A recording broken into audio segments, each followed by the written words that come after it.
Are you experiencing back pain that you can't get rid of? Getting migraines, vertigo, having trouble sleeping, and/or brain fog? Do you feel like your medical doctor doesn't understand your condition? Blair Chiropractic might be the solution you've been looking for. If you've ever been skeptical about this, the two doctors you're about to listen to were even more skeptical than you were when they looked into chiropractic work. But fear not. Get expert guidance from the blonde and the bald, Doctors Beth Bagley and Frederick Schurger. These two doctors have extensive experience beyond the healthcare realm and bringing unique vision and healing to their patients. What do you have when you get a biological analyst and an engineer together? Find out right here on another episode of The Blonde and the Bald. Welcome your hosts, Doctors Bagley and Schurger.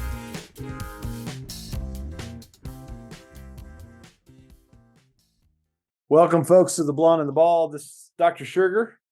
And I'm Dr. Beth Bagley. How are you doing, Dr. Ed? I am doing good. It is our first recorded episode of 2024. We have had a crazy week already, both of us. Yeah.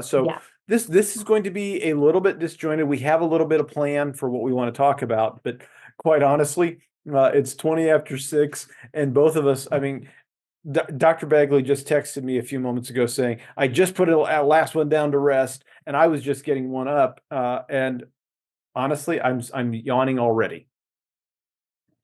Whew, but we are going to get our second wind, and we are just going to kick butt on this podcast because all y'all listening need some of this information. Some of you have no idea. Your life is going to change after listening to this podcast. Well, and let's address the elephant in the room. Why am I exhausted? I know you're just as busy as I am.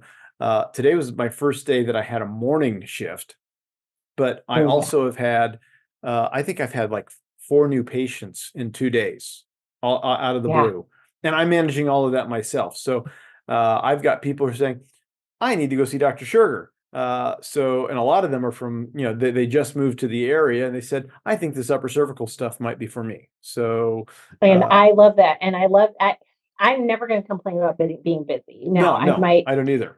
Not be able to breathe for a second, but I love being busy. It was simple. I'm also a type of doctor who doesn't like when too many people are waiting in the waiting room. First of all, because it makes me nervous. But second of all, I don't like going to a doctor's office and waiting a long time. Sure. And I think a lot, there's certain professions where it has to happen, like a OB-GYN. They could have been called into, a thing that happens, and, I get it. But in a chiropractic office, we should be able to manage our patients effectively. Today, I had people waiting in the waiting room and for longer than I like, maybe 15, 20 minutes past their appointment time, and I hated it. So apologies to any of you listening that I made you do that today. But a whole bunch of people had hurt themselves after the holidays. And can you imagine that? And it was great to see some of them, but also, y'all need to take better care of yourself. I was the same way. Yesterday, I had one of those new patients start at 2:00, or no, we started at 1:30, but I was starting my afternoon at 2:30. She took longer than expected because she's a complex PI case from an auto accident. So I walked up, and everybody was either just a hair late or a hair early. So by 3:15, I had a full waiting room as I was getting everybody back and forth in the 2 rooms. I didn't get to my notes until the end of the evening because I'm just like, we'll take care of notes at the end. Saved me about a minute per person. And it was still, I don't think I stopped moving until 5:30, 6 o'clock. I took a nap and then had to get more work done because they were, some of these people were coming in the next day to get their first adjustment. And sure enough, the one young lady is doing much better just from getting that first adjustment after that car accident. So nice. It really is. She looked like she's as tall as you. She might be taller. And what's funny, it is. What's funny is I was joking. She might be be able to stand herself up straight and hit 6'3". She said 6'2.5" is the tallest. She's taller than me then. Yeah. And she was at. I didn't measure her before we adjusted her, but she measured the machine, the whatchamacallit thing measures at 72, but it takes an inch out automatically. So she was at 73 after her adjustment, and she comes out of the resting room and says, everything's brighter. Yeah. So I'm pretty excited. I think she's going to do great.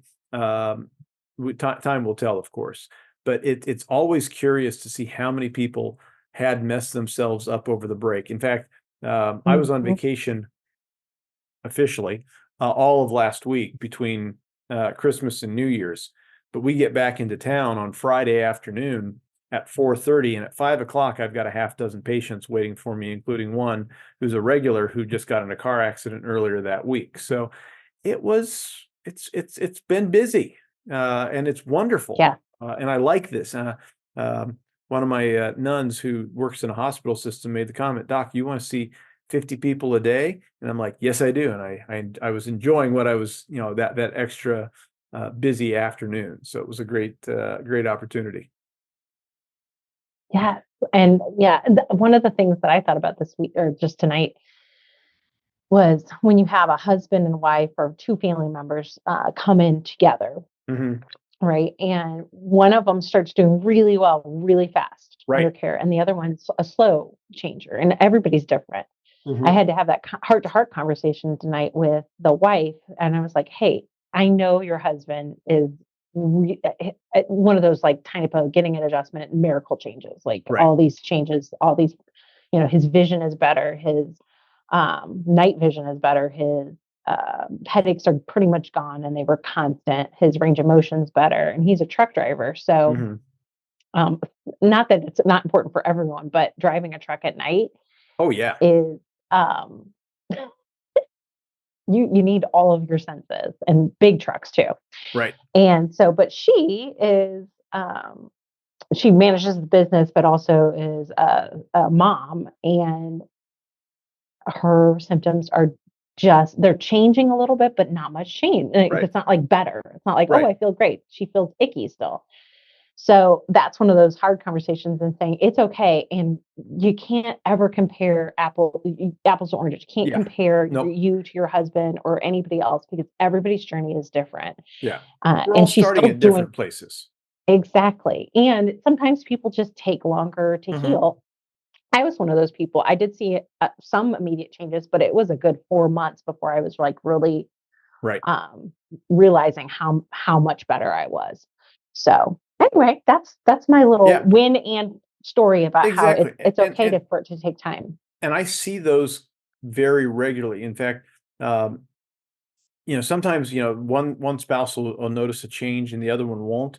The worst is when they both notice it, but the one says, "Well, I'm not really sure if it's a change," and they sort of play it down. It's like, did you just have this problem last week? Yeah, I suppose I could do everything that I was supposed to do. Of course, then you also have the situation where the wife comes in and she's like, "Doc, something's still not right. Something lower that just hadn't cleared out yet was, she was in tonight. She was complaining and she had a first rib that was out of place that just hadn't, released. Give it a week, it probably would have taken care of itself. But it might have knocked her out one more time. So I said, all right, we'll just do a little bit of a tap on that. And that helped her out. But she's still complaining about her husband. She's like, "Doc, I don't think you got him clear because he's still snoring." And I'm just like, I'll keep on looking. I'll keep on doing my best. But sometimes these things take a little bit more time. And we just need to keep on, there are other factors that we aren't adding into the equation here that might be playing into the symptoms that we're seeing at the time. So one of the questions, and we kind of talked about this, but for our podcast listeners, is if somebody comes in and needs a C1 adjustment, and then the next day or 2 days later, they come in and need a different adjustment, like C2, like, why does that happen? I think there are layers. Certainly, I joke about we are just like ogres. Just, Shrek calls it. We have different layers, like an onion. Yeah, like exactly. Onion. Like an onion or an ogre. Yeah. Or a trifle. Yeah. That's what it goes into. It's like, why can't it be a trifle? Everybody likes a trifle. I don't. Donkey. I think that is a really good reference. I think we should start using trifle now. I like that better. But in any case, to the point, we have different things going on at any given time. Now, I think there are two different ways to approach this. The first way is that we have a injury A that we are healing through, and over time, and this doesn't necessarily get into C1 and then a couple weeks later at C2. This gets into it was the list, the way the atlas has gone out was, we've been adjusting them from the right, and then 4 or 5 months down the road, something isn't clearing that adjustment from the right isn't clearing them out. You take a new picture and you're like, oh, I've got a new angle. In fact, we are going to have a better adjustment on the left. Sure enough, we adjust them on the left. Very similar adjustment in regards to how they have gone out of place, but it is a big change for how we are approaching it. And that is we've probably healed past one injury. Yeah. And now we have a new injury, not something that what happened recently, but an older injury that now is surfacing to a new need to get fixed. So that's one way to approach that. The other, I think, because sometimes we'll have a situation where like, doc, something's just lingering. It's like, all right, when we go in there and we check it, and it's like not finding anything, and we look for a couple of visits, and then all of a sudden it pops up. And what I think is we have two things going on. One, neurologically, the atlas is a prime. I don't know whether or not the doctors are primed for it, or whether or not the body recognizes that the atlas has a huge component to the healing process. And so much so that if the atlas is out of place and the others aren't to a similar level of impairment, impairment's not the right word, but it's close. But then maybe both of them will show up, the atlas in the axis or the atlas in C3.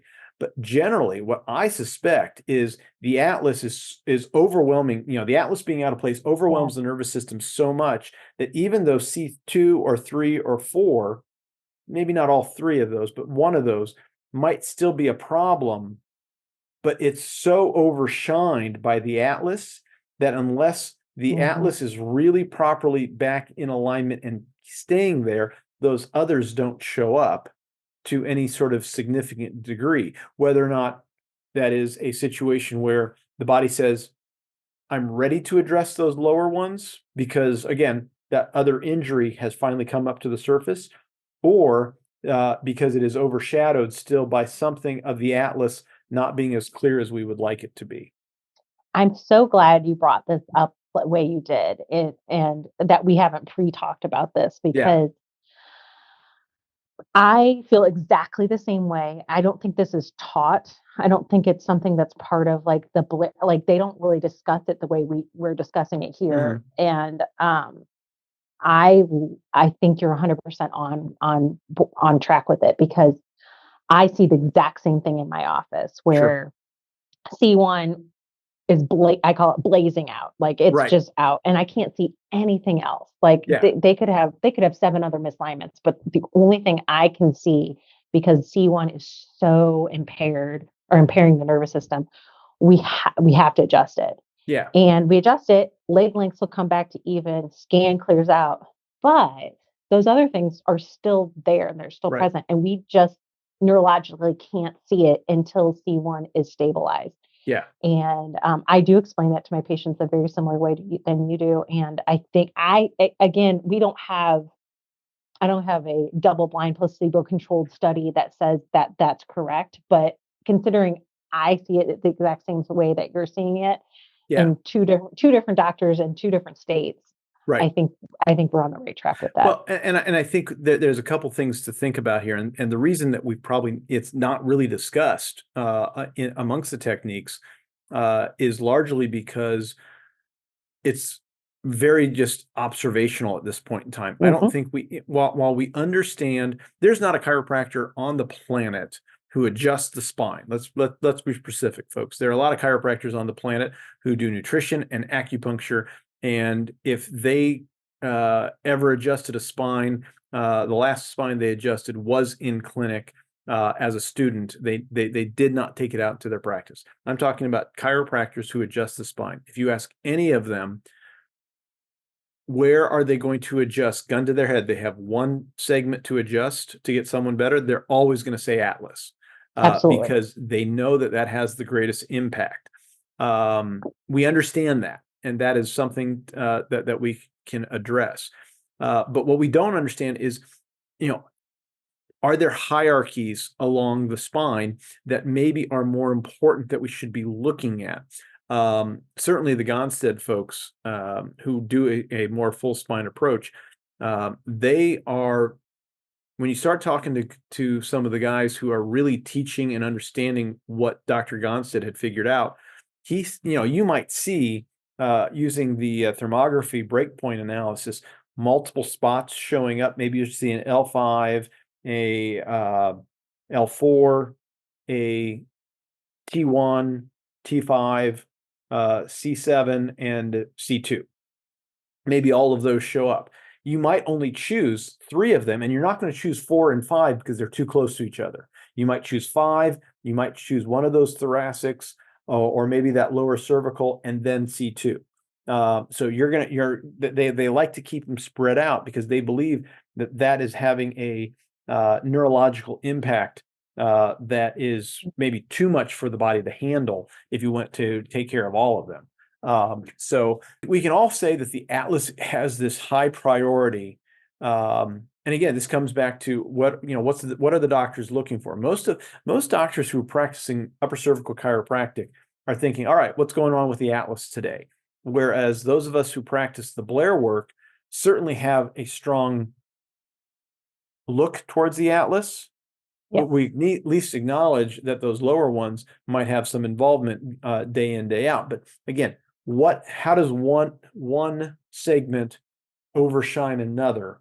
And how many people have been trained to be sensitive enough to feeling, all right, something else is out, and I know what my Atlas feels like. Case in point, one of my concussion cases, military Marine. In fact, I need to have him on the podcast sometime soon.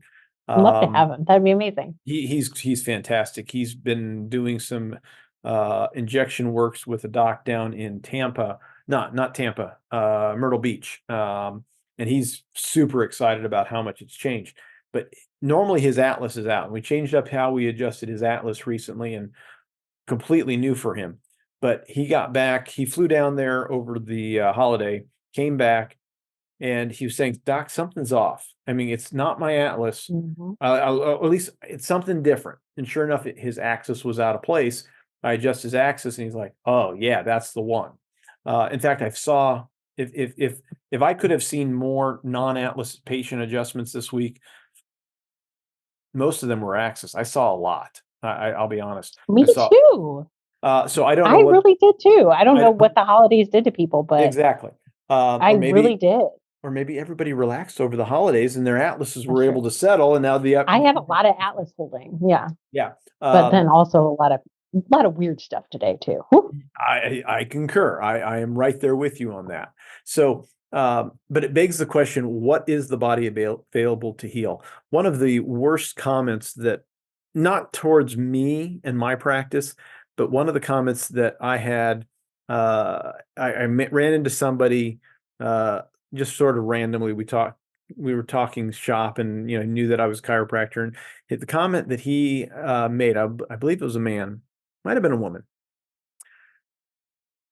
The point was, the comment that was made was, the thing I don't like about chiropractors is they don't get all of the segments adjusted that need to be adjusted, and I have to come back for another visit.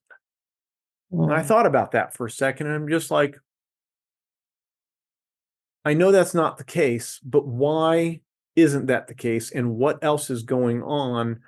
And how do we explain it to patients? And this has been at least a decade running through my brain, is how do we address the person who thinks that we're not doing everything we can on that visit, opposed to addressing the fact that we've done everything that can be done on that visit, right? And we also have to give the body a chance to Yes. heal. Yes. And that's what I feel like it's the instant fix mentality of I take a pill and I feel better. Right. And chiropractic does not fit into that No. peg. It's a square peg in a round hole. It just doesn't fit. Yeah. And I think the way I explain it is like, doc, I don't think you got it. And I feel, and I was like, and I look at him and I was like, you are in alignment at this point, but your body is catching up with that. You can't feel it immediately, and it is not an instant fix. Yeah. And I say, I actually wish it was an instant fix. I would, if I could snap my fingers and make you feel 100%, I would do that. But that's not how our bodies work. And it's okay. But I bet tomorrow you will be feeling a little bit better. But if I do more at this point, I will actually hurt you. And I'm not going to do that. Right. And I think the other analogy, the other way to think about this is if you go into the gym and you say, well, I'm going to bench the bar plus 4 plates. Can you do that? You know, maybe you can bench the bar. 5 pound plates. Yeah, exactly. They better be 5 pounds. Exactly, right? There's those wooden plates that are just yeah, they're just there to you know, but if you want to bench 225, you know, can you do that first? If you can't do that, where do you have to start? You have to start somewhere lesser. Yeah. To say, hey, can you even do the bar? Exactly. Yeah. And do you have good form on the bar? And everything is a progression in life. And even just getting adjusted. Now, I'm all about how do we make what is the fastest, shortest distance between 2 points? And how do you train how can you do things smarter and more efficiently to get from point A to point B? In our case, I want to get from I'm not healthy to healthy and move, in that direction. What's the fastest way? I think getting your atlas checked and adjusted is going to be the fastest way. And maybe we'll have a couple of, corrections in between. There are so many things that we have to learn about, and their paths. Some paths are better than others. I've got about 3 different ways that I can get down to your office. 2 of them Google suggests, and I look at that and I'm like, I don't need to take a 3-hour tour to get down to your office in 2. So Google likes to do that. Have you noticed that? Yes, I have. Because it took me a weird way.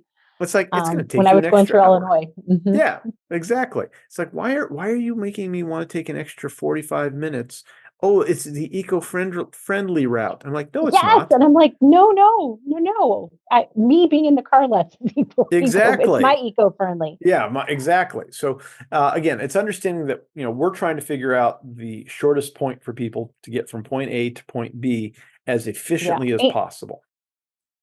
And know that we really want that for you. We really want you to get well quickly.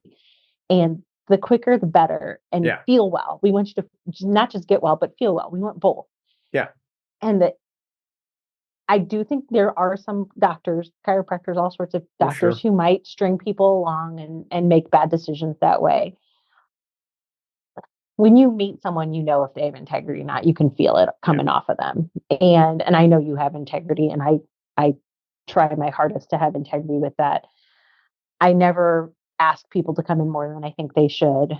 I'm the first one to decrease care frequency if they're holding longer periods of time. I don't need to see as often. But sometimes it takes more work with certain people and a certain problem. If you have a new injury, let's say you lifted a box wrong, and a lot of people are taking the Christmas decorations down and carrying tubs of stuff down the stairs. Yeah. Had multiple of those injuries today. And it's an injury. If you twist your ankle, you don't expect it to feel good after a day. It'll take sometimes a week, sometimes multiple weeks depending on how bad the injury is.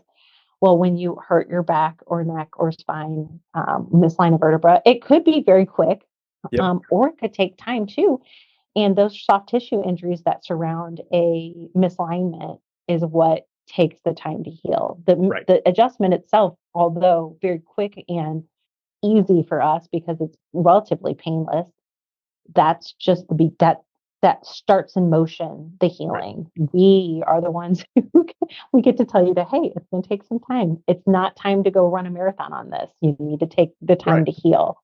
Right. And I think a lot of people don't take that time to heal. They go immediately back to the gym or immediately to lifting things. Right. And then that re-injures the same problem over and over again. Right. And, I've got another patient who he's been a student for the past couple of years, but due to, his college career is not going the direction he wanted it to go. I think he's also getting into a bunch of courses that aren't, that just don't appeal to him the way they wanted to. But so he's back to work and he's working as a laborer, making good money and doing work. But now, he's going from needing to get checked and adjusted once every 3 or 4 weeks to maybe we should get you in every 2, because he's doing all this extra work and he's fit, he's more physically active. He just changed what he was doing, and that change then consequently gets him in a situation where he's like, I need to take care of my body just like I take care of any other my tools and make sure my head's on straight. Because he was saying, past 2 days he's having a migraine. He texts me this morning, Doc, when's my next appointment? I'm like, well, if you didn't get texted today to tell you that you have an appointment today, we probably should just schedule you for today, since you're asking to get an appointment for today. Yep. And that's always a fun text. It's like, hey, when's my next appointment? If you're texting me, it's today. Yeah, exactly. That is accurate. Let's change it. Accurate. Yeah. Yeah. Also, since we're on the subject of things that don't oftentimes, again, the pill that doesn't seem to, we're not doing magic pills that immediately change symptoms. We're not talking about things that happen overnight, with, just minimal problems. Let's also address, some of the supplements that are going on. We've talked about magnesium in the past as being something that's good for people. A lot of people will notice a magnesium and an immediate improvement in sleep taking magnesium before bed. So fast, right? Oh my goodness. It's amazing. It's a really good sleep too. It's like a health. It doesn't feel like a drugged sleep, which sometimes even melatonin will feel like a drugged sleep to me. Right. But I'm taking magnesium glycinate before bed. Yeah. And I know you take a different type. What's the one I take a malate glycinate, something else, plus magnesium threonate. So I'm taking 2 different. I'm technically taking 4 different forms. I take all the magnesiums all the time. Yeah, I know. And well, the crazy thing is Tuesday night I was good about it. Monday night I was good about it. And I felt good for those days. Not that I didn't feel good waking up this morning, but I know I forgot to take them last night. And sure enough, my recovery was down. Not that I'm feeling tired today and that I didn't give my best, but I can feel I will go to bed early tonight, or at the very least, I will fall asleep in front of the TV faster. Don't tell people that. That is bad. No. I'm in my recliner and I'm in a good posture and I turn off the TV. But the other thing that I'm going to point out, since I've just put these out, omega-3s. Oh, yeah. Especially right now. This is another one of those things that's going to take a long time to see benefit. I shouldn't say a long time. You might get a quick benefit early on. It might lower inflammation pretty quickly. I think the inflammation is what's going to take some time. You might notice your skin looking better. I got a skin thing with that. So here's one of my secrets. Everyone, write this down. When you go on vacation and you get a sunburn, or you just get a sunburn in general, I triple up on omega-3s. So if not, I take like maybe 2 twice a day or 2 3 times a day. And typically it's just like 1 pill that you take. And the sunburn gets better so much faster. Right. And don't get sunburn in general, but sometimes it happens. Right. And what's interesting is the Standard Process has a product called Cataplex F. And I'm like, what is in this product? It is an essential fatty acid, fish oils, it's the same thing. So it's not a fish oil capsule from Standard, but it's trying to deliver that same sort of fatty acid profile that helps say, all right, bring this into the cell properly.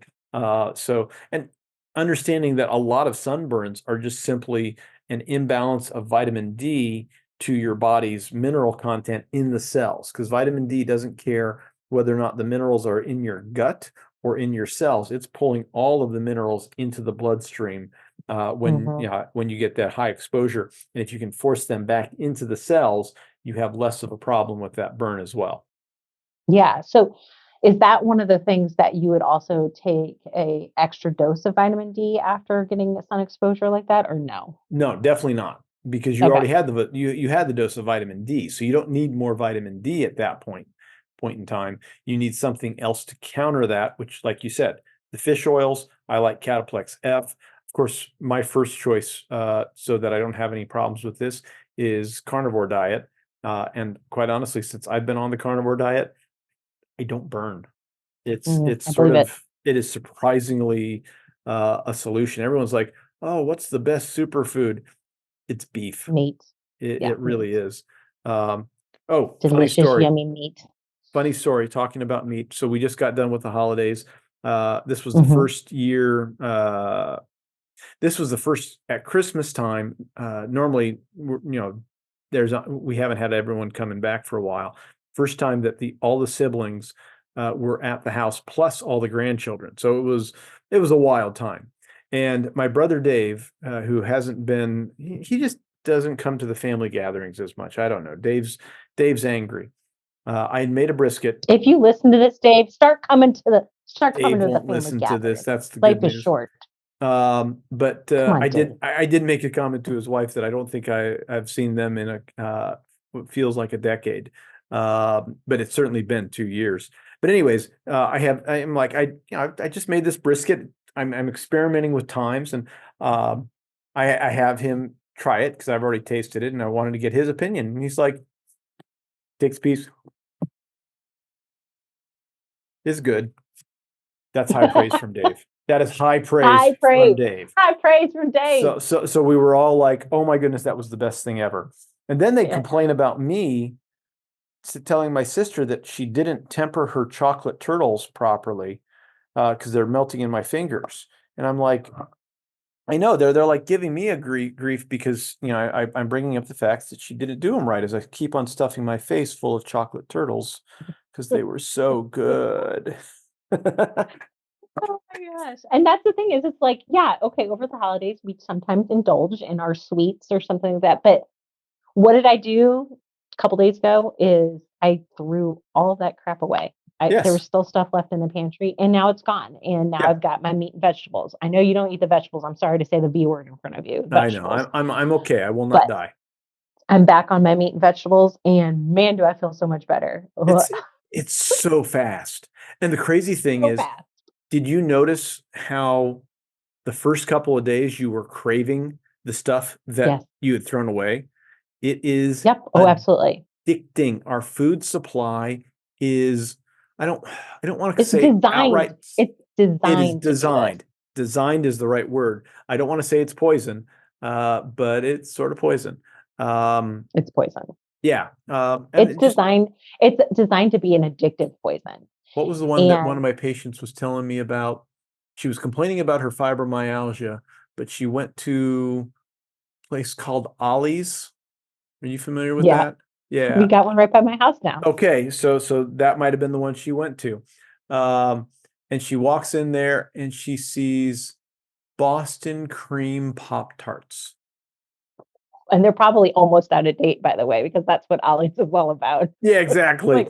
But stuff that's about to go out of date. But the other side of it is I'm just like, oh, that's just pure diabetes. And I miss Boston cream donuts, but not that much. No. But yeah. And I can't have Pop-Tarts in my house, first of all, because I freaking love them. Yeah. If I had one day where I'm going to eat whatever I want. Right. And you put all of the things in front of me, like all the brownies and cookies, and Pop-Tarts is one of them, like a strawberry Pop-Tart or a cherry Pop-Tart. I'm all over that one. Yeah. Because it is so, it's like, it's a chemical SHI storm.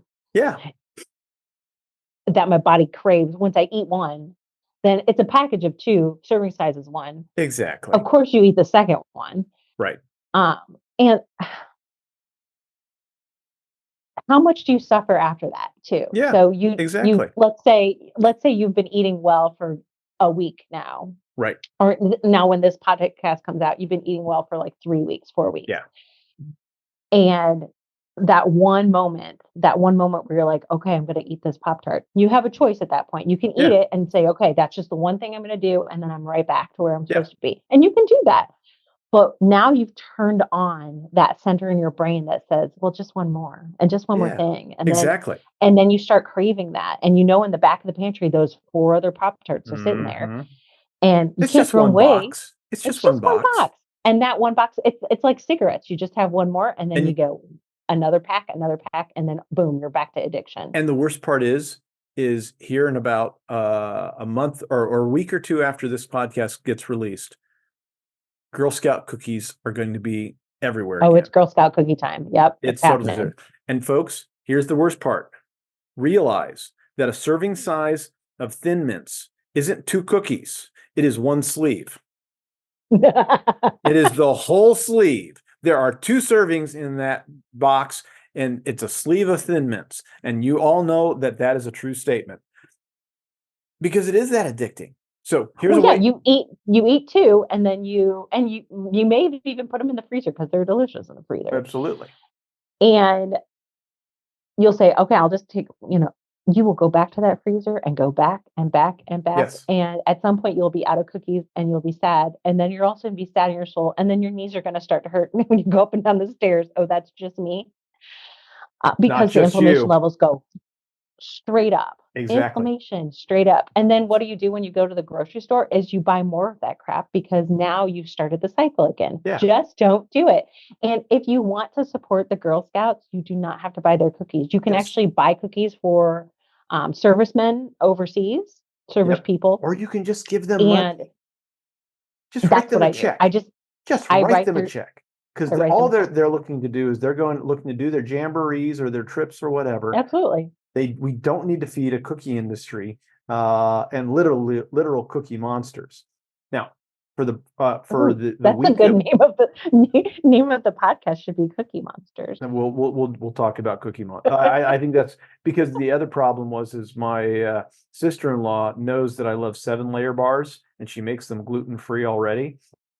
She had these cute little plates, the square plates. She had different cookies on them, and on both of the plates, she had 2 of them on the table. So I could pick at the one that had a few of them. And what she was doing is she was coming in with this square tin 9x9 tray, and just putting them back. And at about the second time that I saw her bringing that tray out, I'm like, no. Michelle, you're going to put that right here in front of me so that I don't have to reach and you don't have to keep on filling up the plate, because I knew I was going to eat those things until they were gone or until I decided that I was done with them. And somehow at 8:00, done. My brain just said, I've had enough. I had already had a pound of ground beef earlier. I made sure to eat a bunch of chicken at dinner. I prioritize protein. And absolutely. The entire week that I'm over at my dad's, I expected that brisket to last me a couple of days. It was gone that night because that's how good the brisket was. So, obviously it wasn't just Dave and I that liked the brisket. But we also Dad had like 3 hams. And instead of doing the packet glaze that has all sorts of extra chemicals and garbage in it, we just put butter and honey together. Beautiful. And just put that. And you guys make your own honey, don't you? We do. Well, I don't. The bees make the honey. We just harvest the honey. Yes. But yes. So we did that, and honestly, I was eating every time that I had a chance to eat ham. I was eating ham. I ran some numbers, and I bet Jean had bought me a couple of chuck roasts because I was out of beef, and I know I need beef daily in my diet. So she gets these 2 2.5 pound chuck roasts. I smoke both of them. I proceed to eat one on one day and then the next.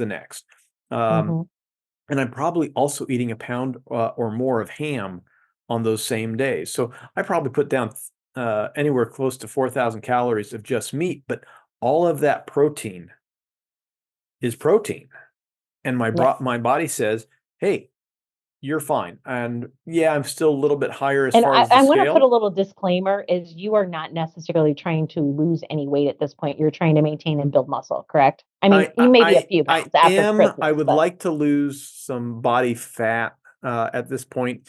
And the new program I'm on is doing that. But quite honestly, but I am saying for people listening, you do not need 4,000 calories of protein. You personally, that person listening probably does not need 4,000 calories worth of meat in a day. I did hear unless you're an elite athlete. Well, no, because I was listening to a guy down in Australia. No, he's in New Zealand. What's his name? Dr. J. He was on Sean Baker's Carnivore podcast this past week. He said he did about a couple of weeks worth of 6,500 calories a day of beef, just meat, just red meat, lost 15 pounds. So I'm thinking I might have to try that because quite honestly, I'm also trying to build muscle and I'm doing how many ounces of beef would that be?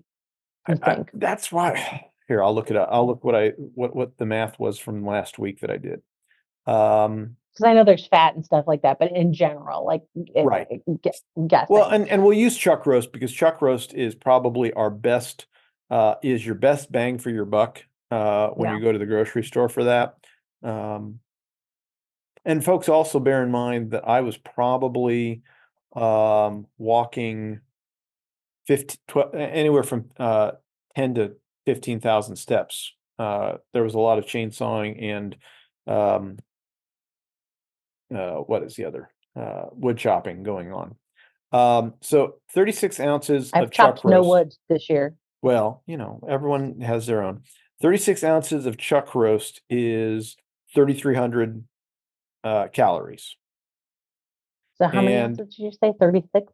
36. So 2 and a little bit more pounds. So 32 ounces is 2 pounds. 36 is 2 ounces or 2 pounds, 4 ounces. So I figured we're looking at about 5 pounds of meat for the 6,000 calories. Yeah. I don't think I could do it, Doc. You got to work up to it. I don't think you can do this. Now, if you go over to Dally's across the street and get 2 pounds of brisket and just work your way through that with coleslaw, you need to have their coleslaw. The coleslaw will help cut some of that fat. You told me that vegetables are trying to kill me. They are, but coleslaw will help you eat the brisket. So, okay. I mean, there is a balance for some of these things. Some things need a little bit of vegetable so that you can eat more meat. You have weird rules, sir. I don't know if I believe all of them. But brisket. I think you might be BSing some people here. Sometimes, well, I didn't say I'm always carnivore. I'm just saying I'm mostly carnivore. And when people are like, Doc, where are we going to go eat? I'm like, I don't care. Just find me a place that has beef. In fact, I was thinking about this at lunch. The next time we are looking at steakhouses, my rule will be who has a 2 pound ribeye on their menu. And I won't care who it is. That's where I want to go eat. So okay, we'll put that away. Whew, that's a lot of meat. It is, and I like a lot of meat. Oh, that's a good. I think that should be the name of the podcast. I thought the podcast is going to be Cookie Monster. Nope, I like a lot of meat. Anyways, it's probably going to be Cookie Monster. Well, folks, you'll know because you'll see it before you hear about this. So, all right, I think that's a good place for us to end because I need to go get some bacon and some eggs. I'm starting to get slap happy. Exactly. So, Dr. Bagley, where are they going to find you? I don't know. I don't know where I live anymore. I'm Precision Chiropractic. We are on the west side of St. Louis. You can find me at precisionchirostl.com. Oh, I'm glad I'm not too far from where you're at as far as the slap happy either. I'm at KeystoneChiroSPI.com, Keystone Chiropractic in Springfield, Illinois. Folks, make sure you like, subscribe, hit that thumbs up button, tell people about it, share the podcast, because quite honestly, I'm hearing weird things about the algorithms not sharing stuff. And this is a health podcast. This is not sponsored by any of the pharmaceutical companies, and they would rather we don't get I want one of them to sponsor us. I think we should be sponsored by Merck. Of course, I heard an alternative news podcast that I was listening to yesterday, sponsored by ABC, and I'm just like, they will take that money. But any case, all right, folks, you have a good one. We'll be back for another episode of The Blonde and the Bald. Have a good one. Bye.